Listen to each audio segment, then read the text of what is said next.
आज का दिन उन दिनों में से रहा जब बाजार ने एक बार फिर साबित किया कि उसे कभी भी लिखना बंद नहीं करना चाहिए। सुबह जो माहौल निराशाजनक था, शाम होते होते उसी बाजार ने 4 दिन की लगातार गिरावट का सिलसिला तोड़ दिया और हरे रंग में बंद हुआ। सेंसेक्स 383 अंक की बढ़त के साथ 74,650 पर बंद हुआ और निफ्टी 101 अंक चढ़कर 23,484 पर आ गया। ये तेजी बड़ी नहीं थी, लेकिन इसका मनोवैज्ञानिक असर बहुत जरूरी था, क्योंकि पिछले 4 दिनों में बाजार करीब 3% टूट चुका था। आज की पूरी कहानी का नायक रहा IT sector. Nifty IT index आज करीब 4.3% उछला और पिछले 2 दिनों में इसकी कुल बढ़त 7% तक पहुंच गई, जो किसी भी सेक्टर के लिए इस बाजार में एक बड़ी उपलब्धि है। टीसीएस, इन्फोसिस, एचसीएल टेक्नोलॉजीज और विप्रो जैसे दिग्गज आईटी शेयर आज एक साथ तेजी में रहे। निफ्टी आईटी के सभी 10 स्टॉक्स ग्रीन में बंद हुए, जो काफी दिनों के बाद देखने को मिला और ये सेक्टर में वापसी के मजबूत संकेत की तरह था।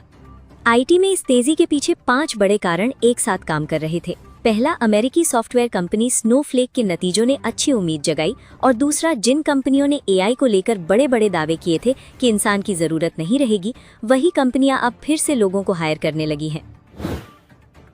एनवीडिया के सीईओ जेनसेन हुआंग ने टीसीएस और एसएपी जैसी सॉफ्टवेयर कंपनियों के सीईओ की इस बात से सहमति जताई कि सॉफ्टवेयर बिजनेस के लिए ये समय बेहद शानदार है। जब दुनिया की सबसे बड़ी एआई चिप कंपनी का मुखिया ये कहे, तो बाजार उसे नजरअंदाज नहीं कर सकता। नोमुरा और सीएलएसए जैसे बड़े ब्रोकरेजेस ने भी आईटी सेक्टर को लेकर सकारात्मक टिप्पणी दी है, जिसने निवेशकों का भरोसा और मजबूत किया। जब कई बड़े संस्थागत नाम एक साथ एक सेक्टर पर पॉजिटिव हों, तो उसमें वापसी की रफ्तार तेज होती है। आईटी सेक्टर की वैल्यूएशन की बात करें तो मार्च 2026 में इसका पीई रेशियो 16.6 गुना पर आ गया था, जबकि ऐतिहासिक औसत 21.5 गुना रहा है और वित्त वर्ष 2022 में ये 28.7 गुना तक गया था। यानी सेक्टर अभी भी अपने पीक से बहुत नीचे है और वैल्यूएशन री रेटिंग की गुंजाइश साफ नजर आती है। टीसीएस अपने 52 हफ्ते के हाई से 32% नीचे है। एलटीएम माइंडट्री 33%, टाटा एलेक्सी 34% और एचसीएल टेक्नोलॉजीज 31% नीचे कारोबार कर रहे हैं। इतनी बड़ी गिरावट के बाद जब थोड़ी भी अच्छी खबर आती है तो बाउंस बैक बहुत तेज होता है और यही आज हमने देखा। आईटी के अलावा आज ऑटो, एफएमसीजी और कंज्यूमर ड्यूरेबल सेक्टर में भी अच्छी खरीदारी रही, लेकिन फार्मा सेक्टर सबसे ज्यादा दबाव में रहा और करीब 0.8% की गिरावट के साथ आज का सबसे बड़ा लूजर सेक्टर बना। मिड कैप सेगमेंट में Sterling and Wilson, Tanla platforms, NLC India और कोफोर्ज ने आज शानदार प्रदर्शन किया। ये वो शेयर हैं जो अक्सर बड़े बाजार की तेजी में पीछे छूट जाते हैं, लेकिन आज इन्होंने बेंचमार्क से बेहतर रिटर्न दिया। ऑटो सेक्टर में भी कुछ दिलचस्प हलचल रही। मारुति सुजुकी ने आज के निचले स्तरों से 3% से ज्यादा की जोरदार रिकवरी दिखाई। हीरो मोटोकॉर्प मजबूत मासिक बिक्री आंकड़ों के दम पर बढ़त में रहा और एनएमडीसी ने 20% उत्पादन वृद्धि की खबर के बाद 3% की तेजी दर्ज की। दूसरी तरफ फोर्स मोटर्स के लिए आज का दिन मुश्किल रहा। मई महीने में बिक्री में गिरावट के आंकड़े आने के बाद शेयर करीब 6% टूट गया और ये इस बात की याद दिलाता है कि बिक्री के मासिक आंकड़े शेयर की दिशा पर बड़ा असर डालते हैं। एनएचपीसी का शेयर आज 6% से ज्यादा टूटकर 72.29 रुपए पर बंद हुआ और इसकी वजह थी सरकार का ओएफएस यानी ऑफर ऑफ सेल। सरकार ने एनएचपीसी में अपनी करीब 6% हिस्सेदारी बेचने का फैसला किया, जिसका फ्लोर प्राइस 71 रुपए रखा गया था। ओएफएस में 8% तक का डिस्काउंट दिया गया था, इसीलिए बाजार में जो शेयर पहले ऊंचे भाव पर बिक रहा था वो अपने आप उसी डिस्काउंटेड भाव के करीब आ गया। ये कोई कंपनी में गड़बड़ी की खबर नहीं है, बस ओएफएस के समय यही होता है। दिलचस्प बात ये रही कि एनएचपीसी के ओएफएस का नॉन रिटेल हिस्सा 3.47 गुना यानी 3.5 गुना सब्सक्राइब हो गया, जो बताता है कि बड़े निवेशकों को एनएचपीसी का भविष्य अच्छा लग रहा है। इतनी जबरदस्त मांग देखकर सरकार ने ग्रीन शू ऑप्शन यानी अतिरिक्त शेयर बेचने का विकल्प भी इस्तेमाल किया। आज के सबसे ज्यादा कारोबार वाले शेयरों में वोडाफोन आइडिया सबसे ऊपर रहा। 54.15 लाख शेयरों का कारोबार हुआ और शेयर 1.4% की बढ़त के साथ बंद हुआ, जो बताता है कि आईसीआरए की रेटिंग अपग्रेड की खबर ने निवेशकों में हलचल मचा दी। जेपी पावर आज के कारोबार में सुर्खियों में रहा, जब 27.56 करोड़ शेयरों का हाथ बदला। अदानी पावर द्वारा कंपनी में हिस्सेदारी खरीदने की घोषणा के बाद से जेपी पावर लगातार चर्चा में है और आज भी भारी वॉल्यूम ने इस रुचि को पुष्टि की। NHPC, येस बैंक और IFC भी आज वॉल्यूम के लिहाज से सबसे ज्यादा ट्रेड होने वाले शेयरों में रहे। इन तीनों का भारी कारोबार ये दिखाता है कि सरकारी और PSU शेयरों में अभी भी निवेशकों की गहरी दिलचस्पी बनी हुई है। वेदांता का शेयर आज अच्छा खासा गिरा और इसकी वजह ये रही कि प्रवर्तन निदेशालय यानी ED ने कंपनी के मुंबई और दिल्ली स्थित दफ्तरों पर छापेमारी की। ED की कार्रवाई हल्की नहीं होती, इसीलिए निवेशक सतर्क हो गए। ED की जांच का केंद्र बताया जा रहा है कि वेदांता ने अपनी पेरेंट कंपनी को जो रॉयल्टी पेमेंट किए हैं उन पर सवाल उठाए गए हैं। कंपनी में पहले से डीमर्जर की प्रक्रिया चल रही थी और अब ये जांच एक नई अनिश्चितता ले आई है। ट्रेंट लिमिटेड यानी टाटा ग्रुप की रिटेल कंपनी के चेयरमैन नोएल टाटा ने एक बड़ा दावा किया है कि ट्रेंट अभी ग्रोथ के शुरुआती दौर में है और आगे 10 गुना तक रेवेन्यू बढ़ाने का लक्ष्य रखा है। ये सुनकर चौंकना स्वाभाविक है क्योंकि कंपनी पहले ही ज़ूडियो की बदौलत जबरदस्त तेजी दिखा चुकी है। ज़ूडियो ने ट्रेंड की कहानी बदल दी थी। कुछ ही समय में ज़ूडियो का रेवेन्यू कंट्रीब्यूशन वेस्ट साइड से ज़्यादा हो गया और अब कंपनी जेनजी के लिए नए ब्रांड लॉन्च कर रही है। नोएल टाटा का कहना है कि अगर एक और नया लॉन्च ज़ूडियो जैसा हिट हुआ तो 10x रेवेन्यू का सपना हकीकत बन सकता है। जियो फाइनेंशियल सर्विसेज को लेकर निवेशकों में बेचैनी है क्योंकि शेयर काफ़ी समय से एक ही जगह अटका हुआ है, लेकिन इसकी वजह समझनी होगी कि ये एक लार्ज कैप कंपनी है जो रिलायंस से डीमर्ज होकर आई है और इतनी बड़ी कंपनी का तेज़ी से भागना आसान नहीं होता। केमिकल सेक्टर में आज बड़ी हलचल देखने को मिली। बालाजी अमीन्स का शेयर आज करीब 18% उछला और अल्काइल अमीन्स केमिकल्स करीब 14% चढ़ गया। साथ ही दोनों कंपनियों में ट्रेडिंग वॉल्यूम भी सामान्य से कई गुना अधिक रहा। बालाजी अमीन्स का मार्केट कैप 6,537 करोड़ रुपए है और आमतौर पर इसमें रोज करीब 6 लाख शेयरों का कारोबार होता है, लेकिन आज ये वॉल्यूम 26 लाख शेयरों तक पहुंचा। अल्काइल अमीन्स में भी रोज 4 लाख के मुकाबले आज 14 लाख शेयरों का कारोबार हुआ, जो बड़े निवेशकों की दिलचस्पी का संकेत है। आज बाजार में 74 शेयरों ने अपने 52 हफ्ते का नया ऊंचाई का स्तर छुआ। इनमें अपोलो माइक्रोसिस्टम्स, HFCL, IFCI और स्काई गोल्ड जैसे नाम शामिल हैं, जो बताते हैं कि बाजार में कुछ शेयर अपनी अलग ही चाल चल रहे हैं। वहीं दूसरी ओर 84 शेयर अपने 52 हफ्ते के सबसे निचले स्तर तक पहुंच गए। Bajaj electricals, EID Parry, Havells, ITC, Swiggy, SBI card और टाटा कैपिटल जैसे जाने माने नाम इस सूची में हैं, जो ये दिखाता है कि बाजार की तेजी एक समान नहीं है। इन्फोसिस ने नॉर्वे के सबसे बड़े बैंक DNB बैंक ASA के साथ अपनी रणनीतिक साझेदारी का विस्तार किया है। इन्फोसिस बैंक की फाइनेंशियल क्राइम ऑपरेशंस को आधुनिक क्लाउड आधारित प्लेटफॉर्म में बदलेगी, जिससे धोखाधड़ी पकड़ना और नियमों का पालन करना आसान होगा। अडानी पोर्ट्स का मई 2026 में कार्गो वॉल्यूम सालाना आधार पर 16% बढ़कर 4.83 करोड़ टन रहा, जो कंपनी के ऑपरेशनल मजबूती का संकेत है। हालांकि इसी दौरान लॉजिस्टिक रेल वॉल्यूम 19% घटकर 48,170 TEUs रह गया, जो एक मिश्रित तस्वीर पेश करता है। ब्लू स्टार के प्रबंध निदेशक ने बताया कि अप्रैल और मई में कंपनी की प्राइमरी सेल्स वैल्यू ग्रोथ 25% से 30% और वॉल्यूम ग्रोथ 20% से 25% रही। गर्मी का मौसम एसी कंपनियों के लिए अच्छा रहा, लेकिन चिंता आगे की है। ब्लू स्टार ने चेतावनी दी कि कच्चे माल की बढ़ती लागत के चलते आगे चलकर करीब 10% और कीमत बढ़ानी पड़ सकती है, लेकिन कंपनी खुद मानती है कि अगर पूरा बोझ ग्राहकों पर डाला गया तो बिक्री पर बुरा असर पड़ सकता है।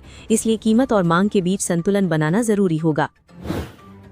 लूमैक्स ऑटोटेक को मैकेट्रोनिक्स यानी मोटर इलेक्ट्रॉनिक्स और मैकेनिकल सिस्टम से जुड़े कारोबार से सबसे ज्यादा ग्रोथ की उम्मीद है।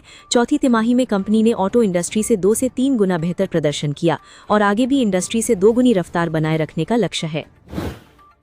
रुपए की बात करें तो पिछले कुछ हफ्तों में डॉलर लगातार मजबूत होता जा रहा था और ऐसा लग रहा था कि 100 का स्तर पार हो जाएगा, लेकिन हाल के दिनों में इस रफ्तार पर ब्रेक लगा है और रुपए को थोड़ी राहत मिली है। रिपोर्ट्स के मुताबिक भारतीय रिजर्व बैंक यानी RBI ने करीब 12 अरब डॉलर के सोने के भंडार बेचे हैं। सोना बेचकर डॉलर खरीदे और फिर उन डॉलर को बाजार में बेचकर रुपए को संभालने की कोशिश की गई।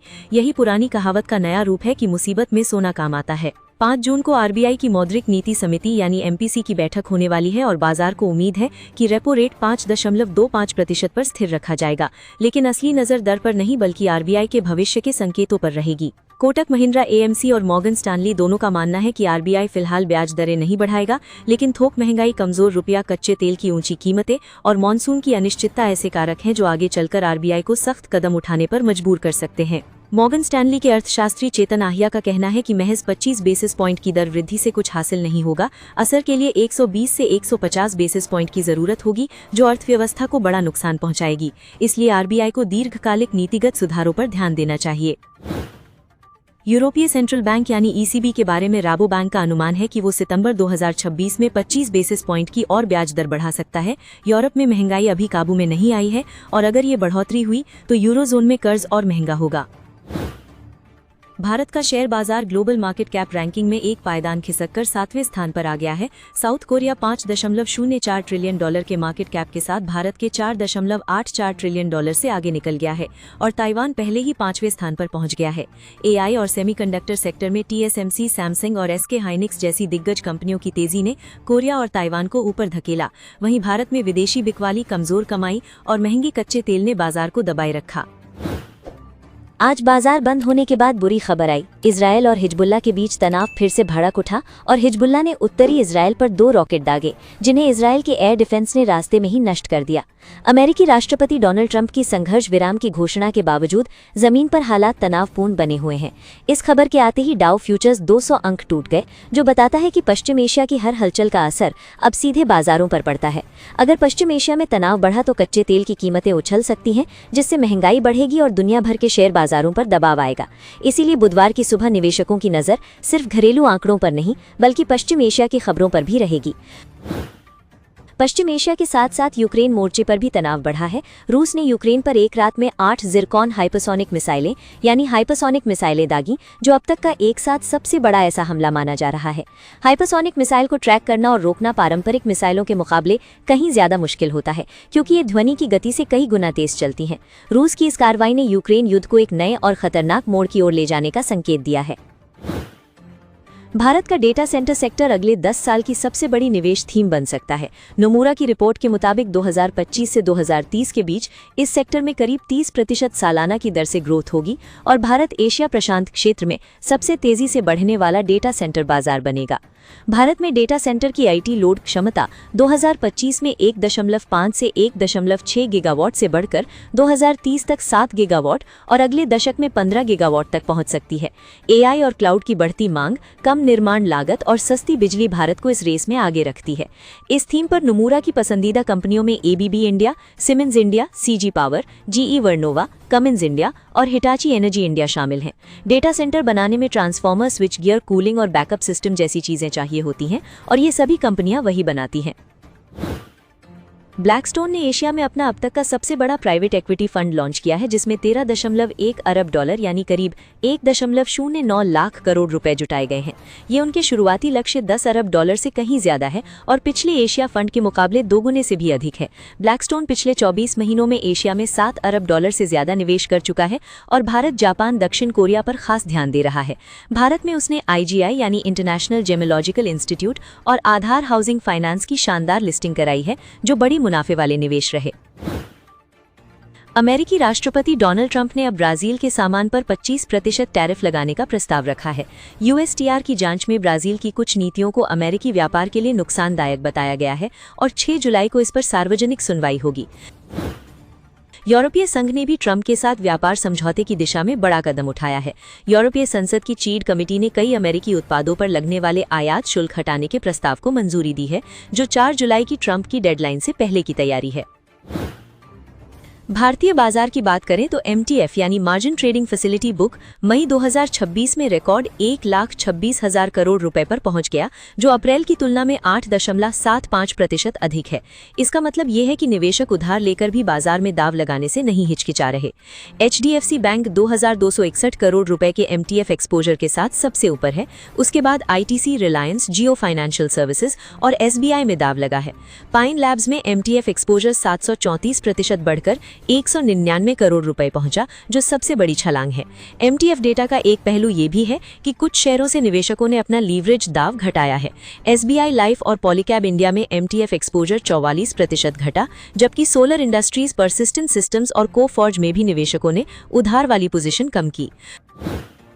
फुजियामा पावर सिस्टम्स में 5% का अपर सर्किट ये दिखाता है कि निवेशक फिलहाल रिन्यूएबल एनर्जी और पावर थीम से जुड़े शेयरों में अवसर तलाश रहे हैं। बाजार में रिकवरी के साथ इस शेयर में मजबूत खरीदारी देखने को मिली, जिससे संकेत मिलता है कि निवेशकों का भरोसा इस सेक्टर पर बना हुआ है। रेल विकास निगम लिमिटेड में लगातार 5 सत्रों की गिरावट और 2 साल के निचले स्तर पर पहुंचना ये बताता है कि निवेशक फिलहाल रेलवे और पीएसयू शेयरों में मुनाफा वसूली कर रहे हैं। 2026 में अब तक 33% की गिरावट ये भी दर्शाती है कि बाजार ऊंचे वैल्यूएशन के बाद इन शेयरों का दोबारा मूल्यांकन कर रहा है। ऑरेकल में संभावित 30,000 कर्मचारियों की छटनी इस बात का संकेत है कि टेक कंपनियां अब एआई और क्लाउड जैसे हाई ग्रोथ क्षेत्रों में ज्यादा फोकस कर रही हैं। कंपनी लागत कम करके संसाधनों को तेजी से बढ़ते बिजनेस सेगमेंट्स में लगाने की रणनीति अपना रही है, जो पूरे टेक सेक्टर में बदलती प्राथमिकताओं को दर्शाता है। जाइडस लाइफ साइंसेज का 1100 करोड़ रुपए का शेयर बायबैक 4 जून से 10 जून तक खुला रहेगा। बायबैक आमतौर पर इस बात का संकेत माना जाता है कि कंपनी को अपने कारोबार और भविष्य की कमाई पर भरोसा है, इसीलिए वो बाजार से अपने ही शेयर वापस खरीद रही है। बायबैक की घोषणा के बावजूद शेयर में 2 जून को करीब 2.5% की गिरावट देखी गई, लेकिन बड़ी तस्वीर देखें तो स्टॉक पिछले एक महीने में 19% और 2026 में अब तक 16% चढ़ा है।